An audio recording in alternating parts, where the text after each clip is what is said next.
Hello student, good morning. मेरा नाम है के सिंह राणा। मैं हूं आप लोगों का मैथ टीचर और आप लोगों का मोस्ट वेलकम करता हूं आपके अपने YouTube channel aiming high Hindi math YouTube channel पे। स्टूडेंट, आज का यह वीडियो बहुत ही इंपॉर्टेंट होने वाला है क्योंकि आज हम देखेंगे केमिस्ट्री का मॉडल पेपर 2 का एमसीक्यू क्वेश्चन, जो कि बहुत ही इंपॉर्टेंट है। और आप लोगों को कितना क्वेश्चन सही होता है ये भी आप लोग कमेंट करके बताइएगा। वीडियो अच्छा लगा तो वीडियो को लाइक कर दीजिएगा। जो आप चैनल पर नए होंगे चैनल को सब्सक्राइब कर लीजिएगा, बेल आइकन दबा लीजिएगा, उससे आगे आने वाले वीडियो का नोटिफिकेशन आप लोगों को सबसे पहले मिलेगा। चलिए हम लोग बिना देरी किए क्वेश्चन देखना शुरू करते हैं। केमिस्ट्री का मॉडल पेपर 2 का सेट 1, यानी आज हम लोग केमिस्ट्री का मॉडल पेपर 2 का 1 से लेकर 35 क्वेश्चन तक आप लोगों को मैं क्या करूंगा कि आंसर बताऊंगा और बताइए कि इसमें से कितना क्वेश्चन आप लोगों को सही होता है। बता दूं कि आप लोगों को एक मॉडल पेपर में 17 ऑब्जेक्टिव क्वेश्चन यानी 70 ऑब्जेक्टिव क्वेश्चन, इसमें आप लोगों को 35 ऑब्जेक्टिव क्वेश्चन करना है। और बताइएगा कि आप लोगों को 35 में कितना सही हुआ। और इसी का मॉडल पेपर 1 का सेट मॉडल पेपर 2 का सेट 2 आएगा, इसमें आप लोगों को कितना क्वेश्चन सही हुआ ये भी आप लोग कमेंट करके बताइएगा। चलिए बिना देरी किए हम लोग क्वेश्चन देखना शुरू करते हैं। क्वेश्चन आप लोगों को मॉडल पेपर 2 का आप लोगों को सेट 1 का आप लोगों को फर्स्ट नंबर क्वेश्चन आप लोगों को स्क्रीन के सामने ये दिख रहा है, देखिए। लेकिन लगता है कुछ यहाँ पे हो गया स्टूडेंट। देखिए ये आप A1 नंबर क्वेश्चन कहां गया, आप लोगों को स्क्रीन के सामने ये रहा। देखिए कि 1 नंबर क्वेश्चन में क्या कहा जा रहा है आप लोगों से। 1 नंबर क्वेश्चन में आप लोगों से कहा जा रहा है स्टूडेंट, रवा कितने प्रकार के होते हैं। आप लोगों से कहा जा रहा है 1 नंबर क्वेश्चन में रवा कितने प्रकार के, बताइए कि रवा कितने प्रकार के होते हैं। ऑप्शन ए में 2, ऑप्शन बी में 6, ऑप्शन सी में 4 और ऑप्शन डी में 3। कि कौन सा सही आंसर जो बताइए कि रवा कितने प्रकार के होते हैं। तो बता दो जो रवा होता है स्टूडेंट वो होता है आप लोगों को 4 प्रकार का, यानी सही आंसर आप लोगों को होगा ऑप्शन सी, बिल्कुल। आगे सेकंड नंबर क्वेश्चन में क्या कहा जा रहा है। सेकंड नंबर क्वेश्चन में आप लोगों को कहा जा रहा है H2O में किस प्रकार में के अपबंध पाए जाते हैं। ऑप्शन ए में हाइड्रोजन बॉन्ड, ऑप्शन बी में मेटालिक बॉन्ड और ऑप्शन सी में आयनिक बॉन्ड और ऑप्शन डी में सभी। कौन सा सही आंसर जो बताइएगा। इसमें से आप लोगों से पूछा रहा कि H2O जो होता है यानी बर्फ होता है, इसमें आप लोगों को किस प्रकार का अपबंध पाए जाते हैं। और ऑप्शन तो आप लोगों को स्क्रीन के सामने दिख ही रहा है। बताइए कि ABCD में से कितना सा सही आंसर होगा। बता दूं कि जो आप लोगों को H2O में जो आप लोगों को पाया जाता है अपबंध, वो आप लोगों को होता है स्टूडेंट किस प्रकार का, वो होता है हाइड्रोजन बॉन्ड का, यानी सही आंसर ऑप्शन नंबर ए होगा। समझ गए ना, समझ गए सर। चलते हैं आगे देखते हैं third number question. Third number question आप लोगों को स्क्रीन के सामने दिख रहा है। थर्ड नंबर क्वेश्चन में क्या कहा जा रहा है। थर्ड नंबर क्वेश्चन में आप लोगों से कहा जा रहा है स्टूडेंट, एक फैराडे विद्युत कितने कूलम्ब के बराबर होता है। आप लोगों से पूछा जा रहा है कि एक फैराडे विद्युत कितने कूलम्ब के बराबर होता है। ऑप्शन ए में दिया हुआ है कितना, 96,500, ऑप्शन बी में 96,550, ऑप्शन सी में दिया हुआ है 94,500 और ऑप्शन डी में दिया हुआ है 96,000। कौन सा सही आंसर होगा, यानी एक फैराडे विद्युत में कितने कूलम्ब होते हैं ये आप लोगों को बताना है। आप लोग को जो स्टूडेंट के बच्चे को पता है कि एक फैराडे विद्युत में कितने कूलम्ब होते हैं उनके लिए ताली, और जो नहीं जानते उनके लिए बता दूं कि एक फैराडे विद्युत कूलम्ब में जो पाया जाता है वो आप लोगों को 96,500 के बराबर होता है, यानी ऑप्शन ए क्या होगा, बिल्कुल सही होगा। चलते हैं आगे और देखते हैं क्वेश्चन नंबर 4। क्वेश्चन नंबर 4 आप लोगों को स्क्रीन के सामने दिख रहा है। क्वेश्चन नंबर 4 में क्या कहा जा रहा है, देखिए क्वेश्चन नंबर 4 में कहा जा रहा है आप लोगों से स्टूडेंट क्या, कि प्रतिरोध के प्रतिलोम को कहते हैं। आप लोगों को कहा जा रहा है प्रतिरोध के प्रतिलोम, यानी प्रतिरोध का उल्टा क्या होता है। ऑप्शन ए में दिया हुआ चालकता, ऑप्शन बी में दिया हुआ है प्रतिरोधात्मकता, ऑप्शन सी में दिया हुआ है सुचालक और ऑप्शन डी में दिया हुआ है कोई नहीं। कौन सा सही आंसर होगा ना, जो आप लोग बताइएगा प्रतिरोध का प्रतिलोम। तो आप लोगों को बताइए कि इस ABCD में से कौन सा सही आंसर होगा। जो आप बता सकते हैं तो बताइए कि ABCD में से कौन सा सही आंसर होगा। आप लोगों ने बता दिए कि प्रतिरोध का प्रतिलोम क्या होता है। सर बता दिए कौन होता है, बताइए, ताली बजाइए उनके लिए, बच्चे के लिए कौन का सही होता है, बताइए जल्दी से। इसमें से कौन सा सही होगा, प्रतिरोध के प्रतिलोम, यानी प्रतिरोध के प्रतिलोम क्या होता है। तो इसमें से जो सही आंसर है वो प्रतिरोध का प्रतिलोम जो है इसमें से कोई नहीं है, यानी ऑप्शन डी क्या है इसका बिल्कुल सही आंसर है। चलते हैं आगे और बताइएगा कि प्रतिरोध का प्रतिलोम को क्या कहते हैं, ये भी आप लोग कमेंट करके बताइएगा। चलते हैं आगे, देखते हैं क्वेश्चन नंबर 5। क्वेश्चन नंबर 5 आप लोगों को स्क्रीन के सामने ये रहा। क्वेश्चन नंबर 5 में कहा जा रहा है प्रबल वैद्युत अपघटन में लेमडा एम का मान होता है। आप लोगों को कहा जा रहा है तनु करने पर बढ़ता है। ऑप्शन बी में कहा जा रहा है तनु करने पर घटता है। ऑप्शन सी में कहा जा रहा है तनु करने पर स्थिर रहता है। और ऑप्शन डी में कहा जा रहा है सभी। कौन सा सही आंसर होगा जो बताइएगा कि प्रबल वैद्युत अपघटन में इसका मान क्या होता है। Option A, option B, option C, option D, कौन सा सही आंसर होगा जो बताइएगा। मैं बता दूं क्वेश्चन नंबर 5 का जो सही आंसर है प्रबल वैद्युत अपघटन में जो इसका जो मान होता है स्टूडेंट तनु करने पे बढ़ता, यानी ऑप्शन ए इसका बिल्कुल सही आंसर है। चलते हैं आगे, देखते हैं क्वेश्चन नंबर 6। क्वेश्चन नंबर 6 तो आप लोगों को स्क्रीन के सामने दिख रहा है। क्वेश्चन नंबर 6 में क्या कहा जा रहा है। क्वेश्चन नंबर 6 में आप लोगों को कहा जा रहा है रासायनिक अधिशोषण होता है। ऑप्शन ए में दिया हुआ है क्या, अणु उत्क्रमणीय अभिक्रिया। ऑप्शन बी में दिया हुआ है उत्क्रमणीय अभिक्रिया। ऑप्शन सी में दिया हुआ है वांडर वॉल्स बलों के कारण। और ऑप्शन डी में दिया हुआ है गैसों की प्रकृति पर निर्भर करता है। बताइएगा कि ए बी सी डी में से कौन सा सही आंसर होगा। यानी रासायनिक अवशोषण होता है, इसमें किसके अभिक्रिया द्वारा रासायनिक आप लोगों को अवशोषण होता है जो आप लोगों को बताना है। बता दूं क्वेश्चन नंबर जो 6 है इसका बिल्कुल सही आंसर है रासायनिक अवशोषण होता है वो होता है अणु उत्क्रमणीय अभिक्रिया में, यानी सही आंसर होगा ऑप्शन नंबर ए। और 6 क्वेश्चन में कितना क्वेश्चन अभी तक आप लोगों को सही हुआ ये भी आप लोग कमेंट करके बताइएगा। चलते हैं आगे, देखते हैं क्वेश्चन नंबर 7। क्वेश्चन नंबर 7 आप लोगों को स्क्रीन के सामने ये रहा। क्वेश्चन नंबर 7 में आप लोगों को कहा जा रहा है स्टूडेंट कि लोहे का मुख्य अयस्क है। इस क्वेश्चन को तो आप लोगों को आंसर बताना चाहिए जरूर। लोहा का मुख्य अयस्क क्या है। ऑप्शन ए में दिया हुआ है मैग्नेटाइट Fe3O4। ऑप्शन बी में दिया हुआ है हेमेटाइट Fe2O3। ऑप्शन सी में दिया हुआ है सिराइड सिडेराइड। इसका जो फॉर्मूला है वह FeCO3 है। और जो ऑप्शन डी में दिया हुआ है आयरन पाइराइड FeSO2। बताइए कि लोहा का मुख्य अयस्क कौन सा है, ये आप लोग जल्दी से बताइए। इसके लिए आप लोगों को मैं 5 सेकेंड का टाइम तो जल्दी से कमेंट बॉक्स में इसका आंसर दीजिए। तो 1 2 3 4 5। तो जो स्टूडेंट को नहीं पता कि लोहे का जो मुख्य अयस्क होता है वो होता है हेमाटाइट Fe2O3। आप लोग याद कर लीजिएगा, आप लोग को बोर्ड एग्जाम के दृष्टि से बहुत ही महत्वपूर्ण है। हो सकता है कि आप लोगों को बोर्ड एग्जाम में ये क्वेश्चन पूछ दिया जाए। आगे 8 नंबर क्वेश्चन में क्या कहा जा रहा है, देखिए 8 नंबर क्वेश्चन में आप लोगों को कहा जा रहा है किस प्रकार के अयस्क का सांद्रण इलेक्ट्रोमैग्नेटिक पृथक्करण विधि द्वारा किया जाता है। आप लोगों को कहा जा रहा है ना कि इसमें से किस प्रकार के अयस्क का सांद्रण इलेक्ट्रोमैग्नेटिक पृथक्करण द्वारा किया जाता है। ऑप्शन ए में दिया हुआ है अचुंबकीय कण। ऑप्शन बी में दिया हुआ है चुंबकीय कण। ऑप्शन सी में दिया हुआ है सल्फाइड अयस्क। और ऑप्शन डी में दिया हुआ है सभी। कौन सा सही आंसर होगा जो आप लोग ये बताइएगा। मैं बता दूं कि इसमें जो ये जो है अयस्क इसका जो सांद्रण इलेक्ट्रोमैग्नेटिक पृथक्करण जो किया जाता है वो किया जाता है स्टूडेंट आप लोगों का किसका, चुंबकीय कण द्वारा किया जाता है। यानी सही आंसर इसका क्या होगा, ऑप्शन नंबर बी होगा। आगे कहा जा रहा है कॉपर मोटे में होता है। आप लोगों से कहा जा रहा है कॉपर माटे में होता है, क्या होता है। ऑप्शन ए में दिया हुआ है Cu2S तथा Cu2O। Option B, option C, option D, कौन सा सही आंसर होगा जो आप लोग बताइए कि कॉपर माटे में क्या होता है।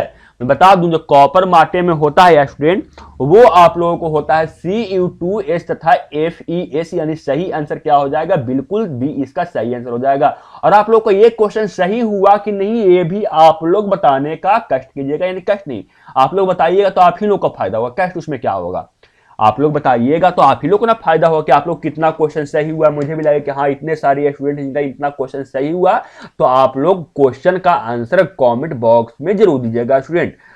और चलते हैं आगे और देखते हैं क्वेश्चन नंबर 10। क्वेश्चन नंबर 10 आप लोगों को स्क्रीन के सामने ये रहा।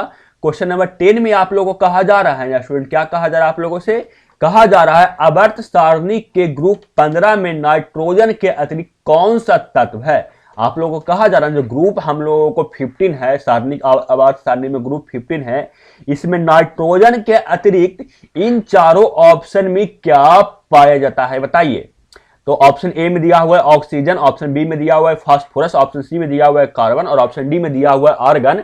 कौन सा सही आंसर हो बताइए। तो मैं बता दूं कि अबद सारणी के ग्रुप 15 में नाइट्रोजन के अतिरिक्त जिसमें जो एलिमेंट पाया जाता है, जो ऑप्शन में दिया हुआ है, वो है आप लोगों को फास्फोरस, यानी सही आंसर होगा ऑप्शन बी। आगे कहा जा रहा है 11 नंबर क्वेश्चन में क्या, 11 नंबर क्वेश्चन में आप लोगों को कहा जा रहा है स्टूडेंट, डी ब्लॉक के तत्वों के दूसरे किस नाम से जाना जाता है। और ये क्वेश्चन आप लोगों से बोर्ड एग्जाम में पूछा भी गया स्टूडेंट।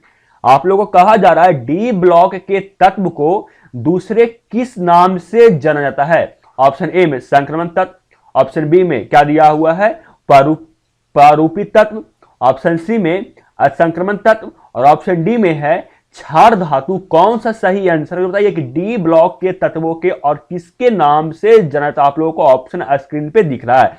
मैं बता दूं कि जो डी ब्लॉक के तत्व होते हैं उसका जो दूसरा नाम है स्टूडेंट, वो है संक्रमण तत्व, यानी सही आंसर ऑप्शन ए इसका बिल्कुल सही है। आप लोगों को ये मालूम था कि नहीं, ये भी आप लोग कॉमेंट करके बताइएगा। आगे कहा जा रहा है क्वेश्चन नंबर 12 में जिंक है एक। आप लोगों से कहा जा रहा है 12 नंबर क्वेश्चन में जिंक है एक। ऑप्शन ए में कहा जा रहा है संक्रमण तत्व, ऑप्शन बी में है लेथेनाइड, ऑप्शन सी में दिया हुआ है लेथेनाइड और ऑप्शन डी में दिया हुआ है एस ब्लॉक का तत्व। कौन सा सही आंसर जो बताइए कि जिंक है एक।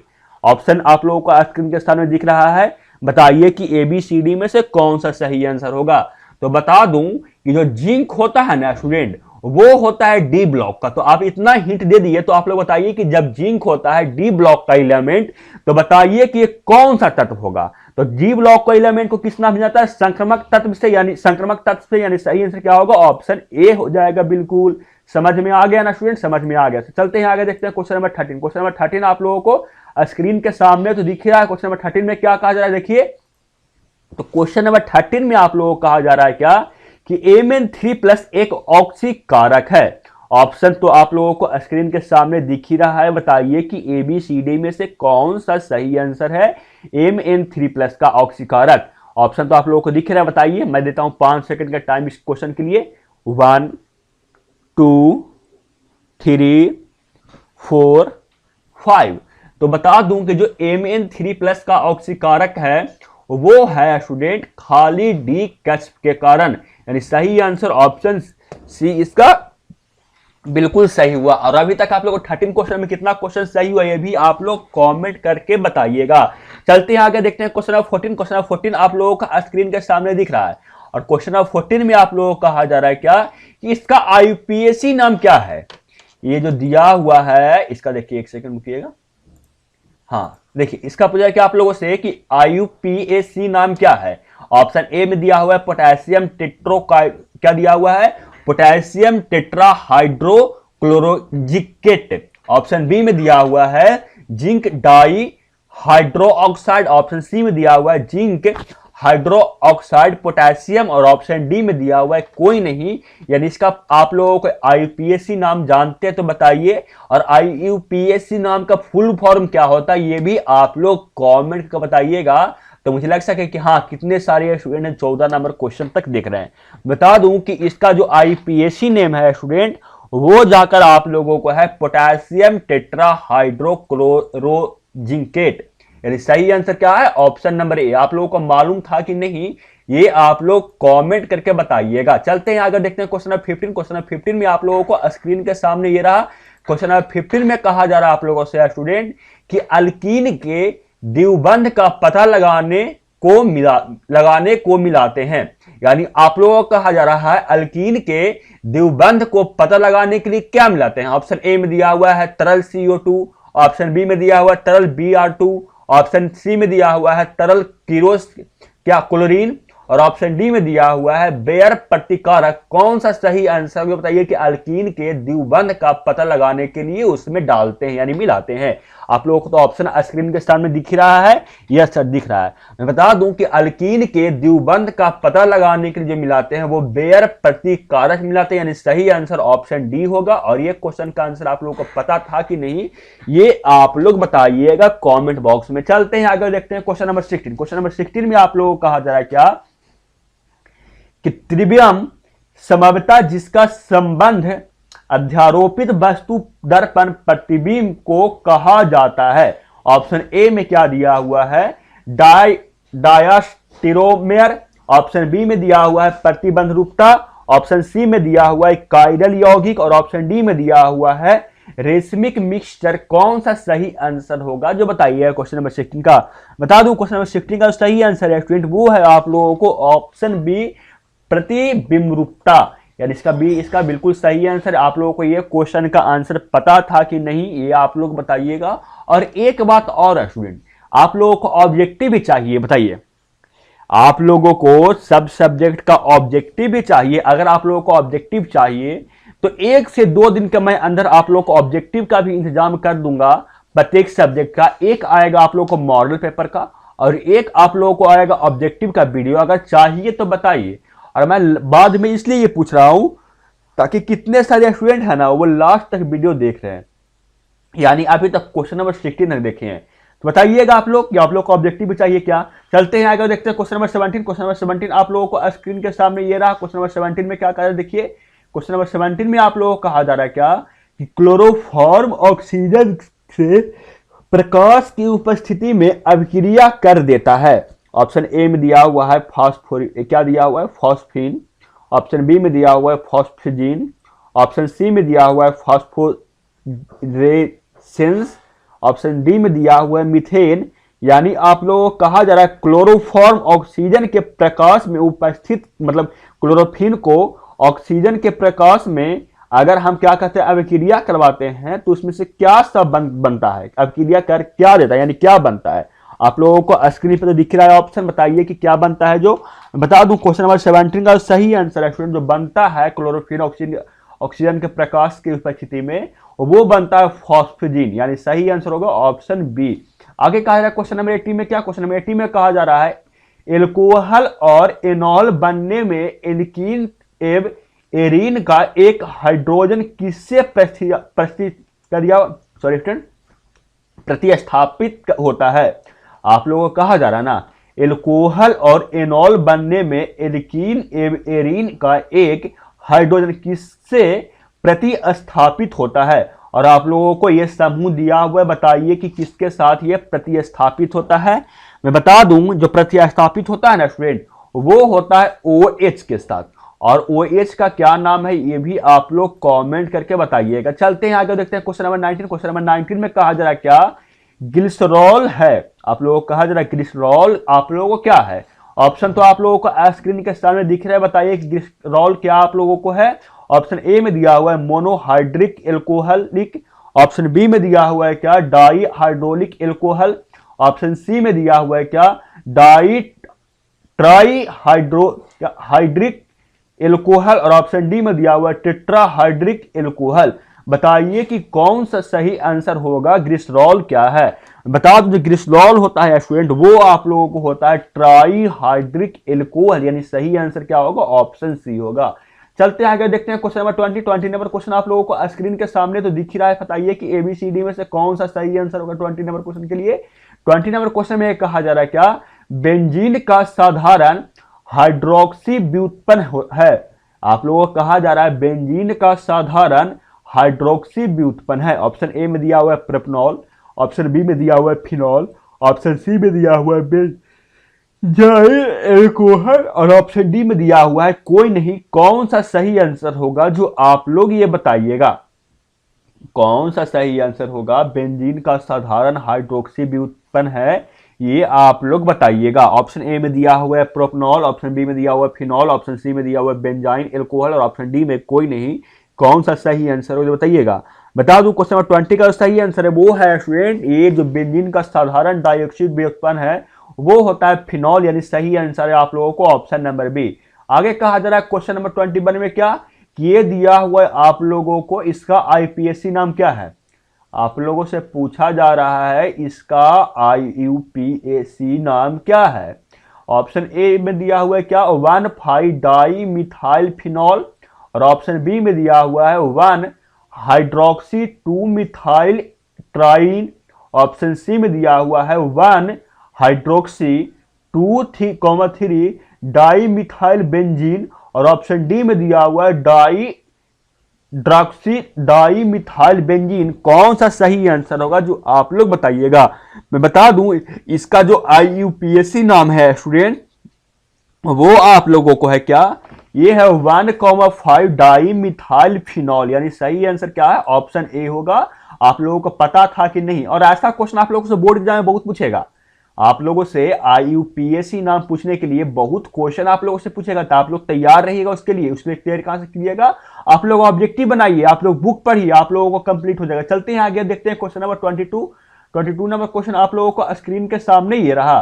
22 नंबर क्वेश्चन में आप लोगों को कहा जा रहा है ना स्टूडेंट, क्या कहा जा रहा है, देखिए कहा जा रहा है क्लोरोइथेन अमोनिया से अभिक्रिया कर देता है। यानी आप लोग कहा जा रहा है क्लोरोइथेन जब अमोनिया से अभिक्रिया करता है तो क्या बनता है। ऑप्शन ए में दिया हुआ है इथेनेमीन, ऑप्शन बी में दिया हुआ है प्रोपनेमीन, ऑप्शन सी में दिया हुआ है बेंजाइल एमीन, और ऑप्शन डी में दिया हुआ है इथेन नाइट्रेल। कौन सा सही आंसर होगा, जो ये आप लोग बता सकते हैं तो बताइए, नहीं तो मैं बताता हूं। क्वेश्चन नंबर 22 का जो क्लोरोइथेन होता है वो अमोनिया से अभिक्रिया करके जो बनता है ना, वो आप लोगों को बनता है स्टूडेंट क्या, वो बनता है इथेनमीन, यानी सही आंसर ऑप्शन ए होगा। और आप लोग ये कमेंट करके बताइएगा ना कि जब मैं ये आप लोगों को ये दिया हुआ है मॉडल पेपर का, तो मॉडल पेपर का मैं क्या किया हूं, ये मैं इसका स्कैन किया हूं। ये आप लोगों को टाइपिंग चाहिए या ऐसे ही मैं बुक को स्कैन करके मैं आप लोगों को आंसर बताऊं, तो उससे आप लोगों को क्या हो कि मतलब फायदा होगा, या आप लोग को मैं यहाँ पे इसको टाइप करके आप लोगों को वीडियो बनाऊं तो अच्छा लगेगा, ये आप लोग बताइएगा। क्योंकि मैं सोचता हूं कि आप लोगों को पढ़ना है और वीडियो आप लोगों को समय बहुत कम है और मुझे और भी काम है, तो मैं बुक को सीधे क्या करता हूँ, स्कैन कर देता हूँ। अगर आप लोग को डिमांड नहीं सर बुक नहीं है, हमको अच्छा से दिखाइए, तो मैं इसको क्या करूँगा, टाइपिंग करके आप लोग इसका वीडियो बनाने का, उसमें थोड़ा समय लगेगा। आप लोगों को क्या चाहिए, आप लोगों को डिमांड पे ही मैं वो करूंगा, जल्दी से आप लोग बताइएगा। चलते हैं आगे, देखते हैं क्वेश्चन नंबर 23 नंबर क्वेश्चन में कहा जा रहा है क्या, एमाइड LiAlH4 से अभिकृत होकर देता है। यानी जब पूछा जा रहा है कि एमाइड जब इससे अभिक्रिया करता है तो वो क्या करके देता है। ऑप्शन ए में था कि वो एल्केन बन जाता है, ऑप्शन बी में कहा जा रहा है कि वो एल्कीन एमीन बन जाता है, ऑप्शन सी में कहा जा रहा है कि एल्कोहल बन जाता है, और ऑप्शन डी में कहा जा रहा है कि अम्ल बन जाता है। ये आप लोगों से पूछा जा रहा है। तो मैं बता दूं क्वेश्चन 23 का जो सही आंसर है, जब एमाइड जब इससे अभिक्रित होता है तो वो बन जाता है एल्कीन एमीन, यानी सही आंसर ऑप्शन क्या होगा, बी होगा। आगे कहा जा रहा है 24 नंबर क्वेश्चन में क्या कि HCOOH का IUPAC नाम क्या है। इसका IUPAC नाम क्या है। ऑप्शन ए में इथेनाइल अम्ल, ऑप्शन बी में फॉर्मिक अम्ल, ऑप्शन सी में मिथेनोइक अम्ल, और ऑप्शन डी में आर्केजिनिक अम्ल। कौन सा सही आंसर होगा जो बताइएगा। तो बता दो क्वेश्चन नंबर 24 का जो सही आंसर है स्टूडेंट, वो है आप लोगों को इसका जो HCOOH का जो IUPAC नेम है वो मिथेनॉल अम्ल है, यानी सही आंसर क्या है, ऑप्शन नंबर सी। चलते हैं आगे, देखते हैं 25 नंबर क्वेश्चन। 25 नंबर क्वेश्चन आप लोगों को स्क्रीन के सामने ये दिख रहा है। 25 नंबर क्वेश्चन में क्या कहा है, देखिए 25 नंबर क्वेश्चन में आप लोगों से कहा जा रहा है ना क्या कि ऑर्गेनिक अम्ल का IUPAC नाम क्या है। आप लोगों से कहा जा रहा है कि ऑर्गेनिक अम्ल का IUPAC नाम क्या है। ऑप्शन ए में कहा जा रहा है मिथेनाइलिक अम्ल, ऑप्शन बी में कहा जा रहा है इथेनाइक अम्ल, ऑप्शन सी में कहा जा रहा है इथेन डाइओलिक अम्ल, और ऑप्शन डी में कहा जा रहा है बेंजीन। कौन सा सही आंसर हो जो बताइएगा कि ऑर्गेनिक अम्ल का IUPAC नाम क्या है। तो बता दूं कि जो ऑर्गेनिक अम्ल का जो IUPAC नाम है स्टूडेंट, वो है इथेन डाइओजिक अम्ल। और स्टूडेंट आप लोग वीडियो को लाइक नहीं करते, आप लोग शेयर भी नहीं करते हैं। कितने सारे स्टूडेंट जो बताइए कि वीडियो को लाइक किए हैं और वीडियो को शेयर किए हैं।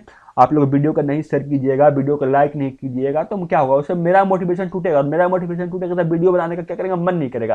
तो क्या कीजिएगा, वीडियो का, आप मेरे छोटा भाई हैं, आप लोग मेरा क्या, आप लोग समझ लीजिए कि आप कुछ भी समझ लीजिए, आप लोग क्या कीजिएगा, वीडियो को लाइक कीजिए, आप चैनल पर जो है वह चैनल को सब्सक्राइब कीजिए और जल्दी से बेल आइकन दबा लीजिए, क्योंकि उससे आगे आने वाले वीडियो का नोटिफिकेशन आप लोग को सबसे पहले मिलेगा। और अपने फ्रेंड्स से भी शेयर कीजिए ताकि आप लोगों को सिर्फ फ्रेंड्स का ही फायदा हो, आप लोग का सिर्फ अपना फायदा मत लीजिए, आपका फ्रेंड्स है उसको भी आप लोग फायदा दीजिए। कैसे, वीडियो को शेयर कीजिए और बोलिए कि इस वीडियो को देखिए, इससे बोर्ड एग्जाम में बहुत क्वेश्चन लड़ने का आशा है, वो भी देखिए और उनका भी फायदा होगा, आप लोगों को फ्रेंड्स का भी फायदा होगा। चलते हैं आगे, देखते हैं 26 नंबर क्वेश्चन। 26 नंबर क्वेश्चन में कहा जा रहा है मिथाइल नाइट्राइल का सूत्र है। आप लोगों को कहा जा रहा है मिथाइल नाइट्राइल का सूत्र क्या है। आप लोगों को ऑप्शन आप लोगों को स्क्रीन के सामने दिख रहा है। मैं बता दूं कि मिथाइल नाइट्राइल का जो सूत्र होता है स्टूडेंट, वो आप लोगों को क्या है, CH3CN, ये सही आंसर ऑप्शन बी होगा। और बताइएगा कि आप लोगों को एक दिन में एक वीडियो चाहिए या 2 वीडियो चाहिए। आप लोग ये भी कमेंट बॉक्स में बताइए कि एक दिन में एक वीडियो चाहिए या 2 वीडियो चाहिए। चलते हैं आगे और देखते हैं क्वेश्चन नंबर 27 नंबर क्वेश्चन में आप लोगों को कहा जा रहा है साधारण कार्बोक्सिलिक अम्ल जल में घुलनशील होता है क्योंकि उसके बीच होता है।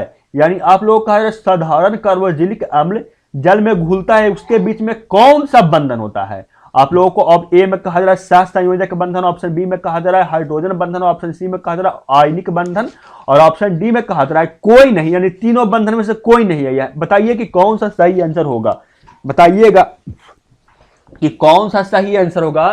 तो बता दूं क्वेश्चन नंबर 27 का जो सही आंसर है ना स्टूडेंट, वो जो साधारण कार्बोक्सिलिक अम्ल में जलन घुलनशील होने के कारण कि उसमें हाइड्रोजन बॉन्ड होता है, यानी सही आंसर ऑप्शन बी है। चलते हैं आगे देखते हैं क्वेश्चन नंबर 28 नंबर क्वेश्चन आप लोगों को स्क्रीन के सामने ये रहा, और आप लोग बताइए कितने सारे स्टूडेंट हैं जो क्या छठ का आप लोग ठेकुआ खा लिए हैं, छठ का सुबह सुबह ठेकुआ खा लिया स्टूडेंट, धिकार आ रहा है, समझ रहे हैं ना। चलिए 28 नंबर क्वेश्चन आप लोग बताइएगा। 28 नंबर क्वेश्चन में कहा जा रहा है क्या कहा जा रहा है आप लोगों से कि फ्रुक्टोज का सूत्र है। आप लोगों से कहा जा रहा है फ्रुक्टोज का सूत्र क्या है, आप लोगों से पूछा है। और ये क्वेश्चन मैं नहीं बताऊंगा, ये क्वेश्चन आप लोगों को HW रहा। अभी तक मैं एक क्वेश्चन में भी HW नहीं दिया था, ये क्वेश्चन जो रहा ये आप लोगों को HW रहा। ये बताइए कि इसका सूत्र कौन सा है। आगे कहा रहा 29 नंबर क्वेश्चन में क्या कार्बोहाइड्रेट जो क्या दिया हुआ है जलांकित होकर 3 से 10 मोनोऑक्साइड बनाता है उसे कहते हैं। यानी आप लोगों को कहा जा रहा है कि कार्बोहाइड्रेट जो है जो जलांकित होकर 3 से 10 मोनोऑक्साइड बनाता है उसे क्या कहते हैं। ऑप्शन ए में मोनोसैकेराइड, ऑप्शन बी में क्या दिया हुआ है ओलिगोसैकेराइड, ऑप्शन सी में दिया हुआ है पॉलीसैकेराइड, और ऑप्शन डी में दिया हुआ है डाइसैकेराइड। कौन सा सही आंसर होगा जो बताइएगा। तो बता दूं कि 29 नंबर क्वेश्चन को सही आंसर है 29 नंबर को वो है आप लोगों को कार्बोहाइड्रेट जो जलीय विलयन में क्या जलांकित होकर 3 से 10 मोनोऑक्साइड बनाता है स्टूडेंट, वो आप लोगों को उसको क्या कहते हैं, उसको कहते हैं ओलिगोसैकेराइड, यानी सही आंसर होगा ऑप्शन बी। चलते हैं आगे देखते हैं क्वेश्चन नंबर 30 नंबर क्वेश्चन आप लोगों को स्क्रीन के सामने ये रहा। 30 नंबर क्वेश्चन में आप लोगों से कहा जा रहा है ना कि एमिनो अम्ल में 2 संक्रिक मूलक होते हैं, पहला COOH और दूसरा क्या होता है आप लोगों से पूछा, यानी पूछा कि अम्लिक एमिनो में 2 संक्रिक मूलक होते हैं, पहला आप लोगों से दिया हुआ है, दूसरा आप लोगों को पूछा कि दूसरा इसमें से कौन सा होगा। तो बता दूं कि इसका दूसरा जो मूलक है स्टूडेंट वो आप लोगों को है NH3, यानी सही आंसर आप लोगों को है ऑप्शन बी। आगे कहा जा रहा है अल्फा एमिनो अम्ल में पॉलीमर्स को क्या कहते हैं। आप लोगों से कहा जा रहा है अल्फा एमिनो अम्ल में पॉलीमर्स को क्या कहते हैं, आप लोगों से पूछा रहा है। तो आप लोगों को पता है कि नहीं कि अल्फा एमिनो अम्ल में पॉलीमर को क्या कहते हैं। तो बता दूं कि अल्फा एमिनो और पॉलीमर अम्ल को जो कहते हैं स्टूडेंट वो आप लोगों को क्या कहते हैं, उसको कहते हैं प्रोटीन, यानी सही आंसर होगा ऑप्शन नंबर ए। चलते हैं आगे देखते हैं 32 नंबर क्वेश्चन। 32 नंबर क्वेश्चन आप लोगों को स्क्रीन के सामने ये रहा। कहा जा रहा है पॉलीथीन किसका बहुलक है। आप लोगों को कहा जा रहा है पॉलीथीन किसका बहुलक है। ऑप्शन ए में इथेन, ऑप्शन बी में इथीन, ऑप्शन सी में इथाइन और ऑप्शन डी में प्रोपीन। कौन सा सही आंसर होगा जो ये आप लोग बताइएगा। तो बता दूं कि जो पॉलीथीन होता है स्टूडेंट वो बहुलक होता है, वो होता है आप लोगों को एथीन का, यानी सही आंसर होगा ऑप्शन नंबर बी। आगे कहा जा रहा है 33 नंबर क्वेश्चन में क्या कहा जा रहा है, देखिए 33 नंबर क्वेश्चन में आप लोगों से क्या कहा जा रहा है ना, कहा जा रहा है आप लोगों से क्या कि रबर स्ट्राज सेल्यूलोज एक प्रोटीन है। आप लोगों से कहा जा रहा है रबर स्ट्राज सेल्यूलोज एक प्रोटीन है। ऑप्शन ए में दिया हुआ संश्लेषित पॉलीमर्स, और ऑप्शन डी में प्राकृतिक पॉलीमर्स, और ऑप्शन सी में आंशिक संश्लेषित पॉलीमर्स, और ऑप्शन डी में कोई नहीं। कौन सा सही आंसर होगा जो ये आप लोग बताइएगा। तो बता दूं कि रबर स्ट्राज जो है सेल्यूलोज का प्रोटीन है वो आप लोगों को होता है स्टूडेंट क्या, वो आप लोगों को होता है संश्लेषित पॉलीमर, यानी सही आंसर होगा आप लोगों को ऑप्शन ए। आगे कहा जा रहा है ब्यूटना एन तथा ब्यूटना एस एक प्रकार है। आप लोगों से कहा जा रहा है क्या ये जो है किस प्रकार का है। आप लोग ऑप्शन ए में कहा जा रहा है प्राकृतिक रबर, ऑप्शन बी में संश्लेषित रबर, ऑप्शन सी में पॉलीथीन और ऑप्शन डी में बेकेलाइड। कौन सा सही आंसर होगा जो ये आप लोग बताइएगा। तो बता दूं कि ब्यूटना एम जो एक ब्यूटना एस है वो किस प्रकार होता है स्टूडेंट, वो आप लोगों को होता है क्या संश्लेषित रबर का, यानी सही आंसर होगा ऑप्शन बी। आगे कहा जा रहा है लास्ट नंबर क्वेश्चन में 35 नंबर क्वेश्चन में ज्वार कम करने में प्रयुक्त दवा को क्या कहते हैं। आप लोगों से कहा जा रहा है ज्वार कम करने के प्रयुक्त दवा को क्या कहते हैं। ऑप्शन ए में प्रति अम्ल, ऑप्शन बी में पिड़ाहारी, ऑप्शन सी में ज्वार हारी और ऑप्शन डी में प्रतिजैविक। कौन सा सही आंसर होगा जो ये आप लोग बताइएगा। तो बता दूं कि क्वेश्चन नंबर 35 का जो सही आंसर है वो आप लोग को ज्वार कम करने की प्रयुक्त दवा को कहते हैं ज्वार हारी, यानी सही आंसर ऑप्शन सी होगा। आप लोग कितना क्वेश्चन 35 में सही हुआ ये आप लोग कमेंट बॉक्स में बताइएगा। वीडियो अच्छा था वीडियो को लाइक कर दीजिएगा, जो चैनल पर नए होंगे चैनल को सब्सक्राइब कर दीजिएगा, बेल आइकन दबा लीजिएगा, उससे आगे आने वाले वीडियो को नोटिफिकेशन आप लोग को सबसे पहले मिलेगा। आप लोगों को वीडियो देखने के लिए बहुत बहुत धन्यवाद। आप लोगों ने वीडियो को फ्रेंड्स में शेयर किए होंगे उसके लिए और भी बहुत धन्यवाद। और मिलते हैं आपसे नेक्स्ट इसी का पार्ट 2 में। तब तक के लिए पढ़ते रहिए, सीखते रहिए, समझते रहिए। जय हिंद, वंदे मातरम।